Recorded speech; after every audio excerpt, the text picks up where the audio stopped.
আইপিএলে ক্যাপ্টেন বদলাতে পারে 4টি দল। কেকেআর ছাঁটাই করতে পারে শ্রেয়স আয়ারকে। দিল্লির ক্যাপ্টেন্সি হারাতে পারেন ঋষভ পান্ত।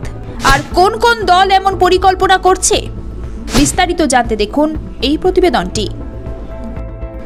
2025 সালের মেগা নিলামে আইপিএলের 10টি দলের খোল নলচে বদলে যেতে পারে। কারণ এখনো পর্যন্ত মেগা নিলামের যা নিয়ম রয়েছে তাতে করে মাত্র 4 জন করে খেলোয়াড় রিটেন করতে পারবে প্রতিটি দল। এই অবস্থায় বেশ কিছু দল তাদের অধিনায়কদের ছাঁটাই করে নতুন অধিনায়ক নির্বাচনের কথা ভাবতে পারে। বিগত মরশুমে খারাপ পারফরমেন্স, নেতৃত্বের ঘাটতি সহ বিভিন্ন কারণে এমন বড়সড় সিদ্ধান্ত নিতে পারে বেশ কয়েকটি ফ্র্যাঞ্চাইজি। কিন্তু কোন কোন দলের ক্যাপ্টেন বদলে যেতে পারে, চলুন জেনে নেওয়া যাক। তালিকায় প্রথমেই রয়েছে লখনৌ সুপার জায়ান্টসের নাম। সঞ্জীব গোয়েঙ্কার মালিকানাধীন এই দলের সাবেক অধিনায়ক কেএল রাহুলের পারফরমেন্স ততটা সন্তোষজনক ছিল না। একই সঙ্গে গত মরশুমে দলের মালিকের সঙ্গে তার ঝামেলা প্রকাশ্যে দেখা গিয়েছিল। তাই দলের রসায়ন অনেকটা বিঘ্নিত হয়েছে বলে মনে করছে বিশেষজ্ঞ মহল।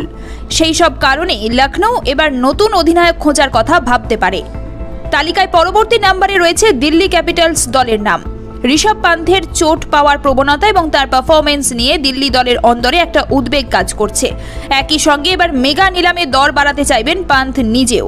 তাই অনেকেই মনে করছেন যে ঋষভ হয়তো আসন্ন মরশুমে দল পরিবর্তন করতে পারেন। তাই তার অনুপস্থিতিতে দিল্লি ক্যাপিটালস নতুন অধিনায়ক বেছে নিতে পারে। আর কলকাতা নয়, টাইটান আই প্লাস এখন বনগাঁ শহরে। তালিকার আরও একটি দল হলো গুজরাট টাইটান্স। হার্দিক পান্ডিয়া মুম্বাই ইন্ডিয়ান্সে ফিরে যাওয়ার ফলে গুজরাট টাইটান্সের অধিনায়কত্ব নিয়ে সমস্যা তৈরি হয়েছে। শুভমান গিলকে গতবার দলের অধিনায়ক করা হলেও তাতে দলের পারফরমেন্স আরও খারাপ হয়েছে। পাশাপাশি শুভমান নিজেই এখনো তরুণ।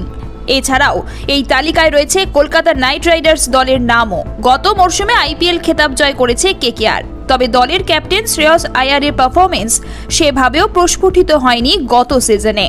পাশাপাশি শ্রেয়স একজন চোটপ্রবণ ক্রিকেটার। 2023 সিজনে তাকে পায়নি দল, যার প্রভাব পড়েছিল দলের পারফরমেন্সের উপর। তাই এবার শ্রেয়সকে ছাঁটাই করা হলে নতুন অধিনায়কের বিষয়ে ভাবনা চিন্তা করতে পারে নাইট শিবির।